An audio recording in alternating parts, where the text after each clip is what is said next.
nongeye kubasuhuza mu izina rya Yesu Kristo w'i Nazareti. Ubuntu n'amahoro biva ku Mana bikomeze bigwire mu mitima yanyu. Hanyuma nitwa Pastor Musafiri, mbahaye ikaze mu kiganiro cyacu cyo gusobanura inzozi zawe.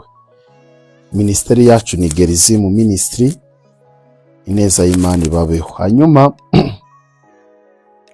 uyu munsi ndashaka kubahereza ubusobanuro bw'inzozi zo kurota umurima. Ndashaka kuguhereza ubusobanuro 10 bw'inzozi warose zerekeye umurima.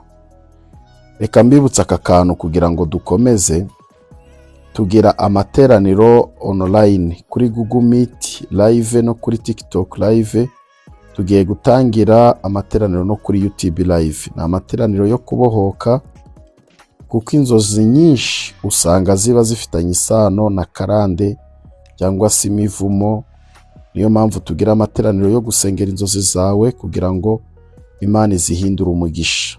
Deliverance, niba ari inzozi warose ko usanga zifitanye isano n'iyo myuka n'imivumo na karande, niyo mpamvu abakenewe deliverance, amasengesho yo kubohoka kugira ngo Imana ikubohore. Hanyuma mushaka kubana natwe muri ayo materaniro, nimero yacu iriba muri description y'iyi video.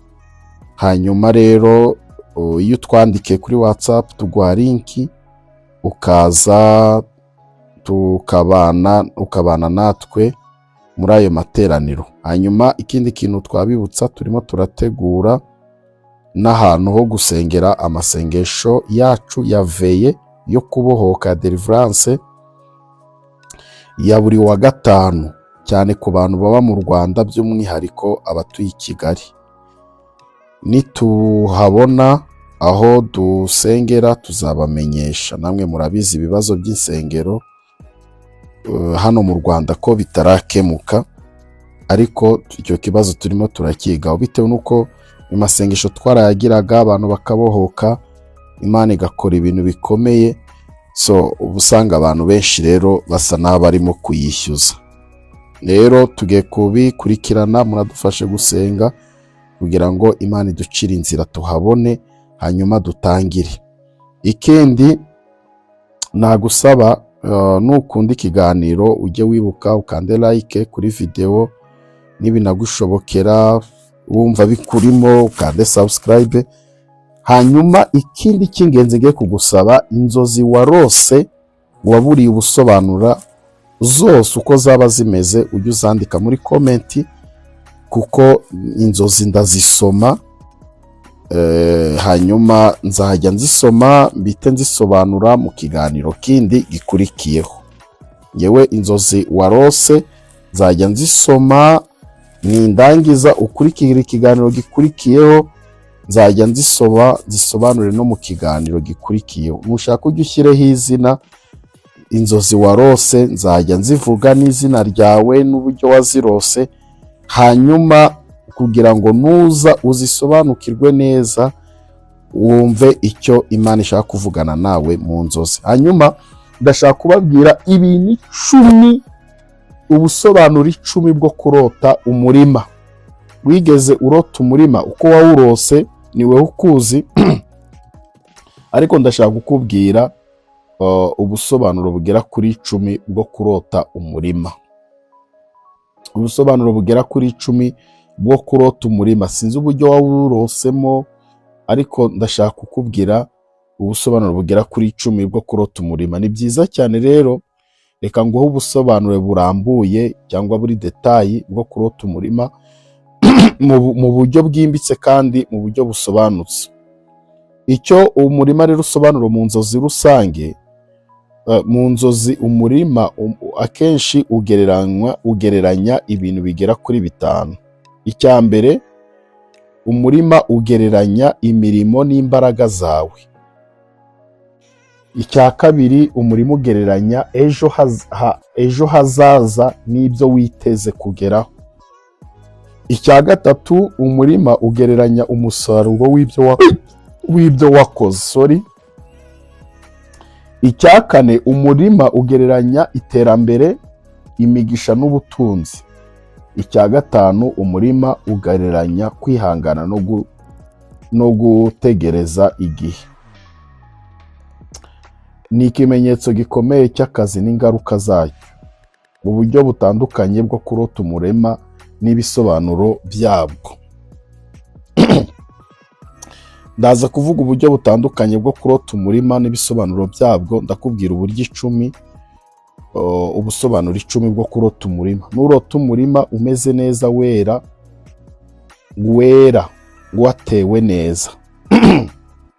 Ushobora kurota umurima, icyambere ni ukurota umurima umeze neza, wera kandi watewe neza. Ubwo icyo gihe bivuze iterambere n'amahirwe. Icyo ni icyambere.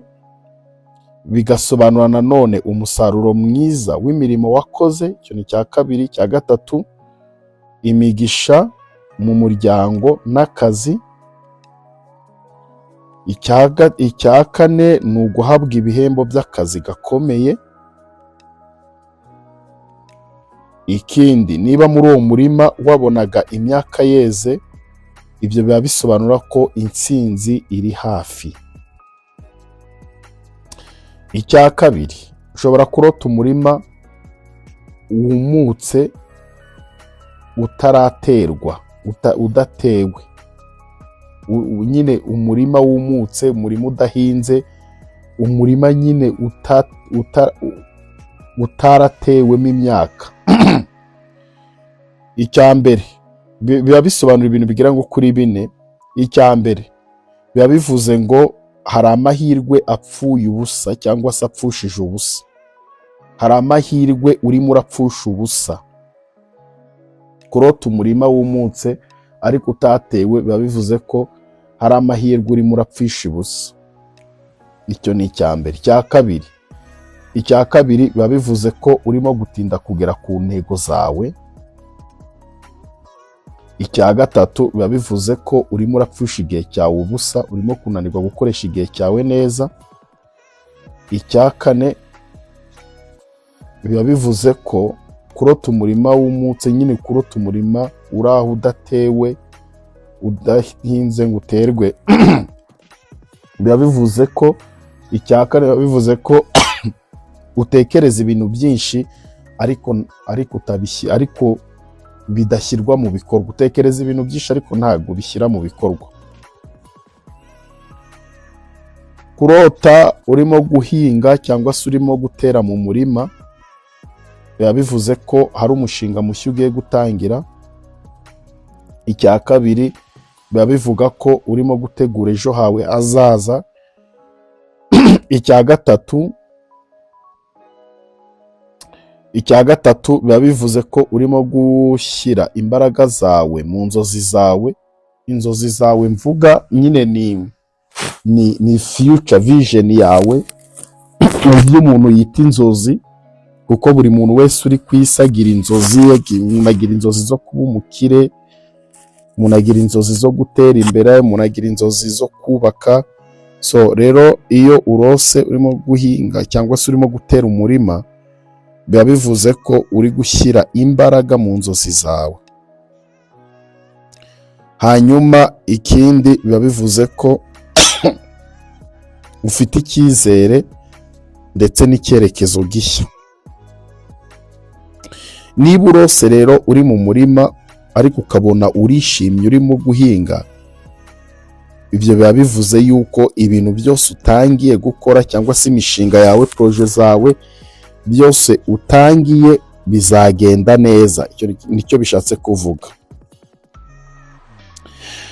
Hanyuma ushobora kurota rero urimo gusarura mu murima. Kurota urimo gusarura mu murima biba bisobanuye ko igihe cyawe cyo kubona umusaruro kirageze. Icya kabiri biba bivuze yuko hari ibintu ugiye kwishyurwa mu byo wakoze. Hari nyine ugiye kwishyurwa mu byo wakoze. Iyo tugeze kuri iki kintu cyo kwishyurwa mu byo wakoze, ushobora kuba ugiye kwishyurwa nabi cyangwa neza, kuko icyo ubibye nicyo usarura. Icya gatatu, intsinzi biba bisobanura ko hari intsinzi ugiye kwakira, amafaranga cyangwa se icyubahiro.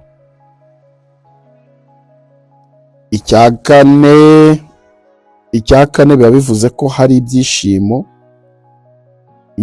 nyuma y'igihe kirekire cy'akazi. Ni ukuvuga ngo wenda umaze igihe kirekire ukora, tuvuge ukoreye ngo mu rugo. Reka nze tutange urugero ku mukozi wo mu rugo. Umukozi wo mu rugo ashobora gukora muri urwo rugo ariko ukabona nta nyungu, twatera mu dufaranga agira akaduterateranya akabona nta kivamo, ariko muri rwa rugo ugasanga haje nk'umushyitsi muri urwo rugo w'umukire, akahakunda uwo mukozi, akamujyana akamutwara, wenda akamugira umugore. Ni ukuvuga ngo nyuma y'akazi, nyuma y'umubabaro cyangwa se nyuma y'igihe kirekire ukora nta nyungu runakubona, ariko nyuma yabyo ahuye n'ibyishimo. Ibyo rero nicyo bivuga nibyo nicyo bivuga rero ibyishimo nyuma y'igihe kirekire cy'akazi. Hanyuma niba warose rero urimo gusarura byinshi, biba bivuze yuko ugiye guhura n'imigisha myinshi. Icya gatanu, ushobora kurota umurima wuzuye imyaka yeze. Kurota umurima wuzuye imyaka yeze, ibyo bintu bisobanura ibintu bigera kuri 4. Icya mbere bivuga ubukire n'iterambere. 2, bisobanura umutekano w'ejo hazaza. 3, bisobanura ko umuryango wawe utekanye. 4, biba bivuze yuko ugiye kubona amafaranga mu buryo bwemewe. Amafaranga yose rega aboneka ntabwo ari uko aturuka mu buryo bwemewe, araturuka mu bujura, mu buriganya, mu butekamutwe n'ibindi. Uvuga ngo aho ugiye kubona amafaranga, Imana igiye kuguha umugisha w'amafaranga, ariko ayo mafaranga kaza mu buryo bwemewe. Kurota umurima wuzuye ibyatsi bibi, ibyo bintu bishobora kuvuga ibintu 3 cyangwa 4. Icyo ni icya 6. Tugeze ku cya 6. Kurota umurima wuzuye ibyatsi bibi, ibyo bintu bishobora kuvuga ibintu 3 cyangwa 4 by'ingenzi. Icya mbere, bivuze yuko hari inzitizi ugiye guhura nazo mu buzima. Icya kabiri, biba bivuze ko hari abantu cyangwa se ingeso mbi zikubuza gutera imbere. Haba hari abantu barimo kukubuza gutera imbere, abari mu mutego mu buzima bwawe iri gutuma utagera ku iterambere. Icya gatatu, bivuze ko ufite ikibazo cyo kudashyira gahunda mu buzima bwawe. Ubuzima bwawe bubayemo wari ubw'akajagari. Nurota ukarota muri uwo murima urimo gukuramo ibyatsi bibi, biba bivuze ko Imana igiye kuguhereza imbaraga zo gutsinda inzitizi zose zari mu buzima bwawe.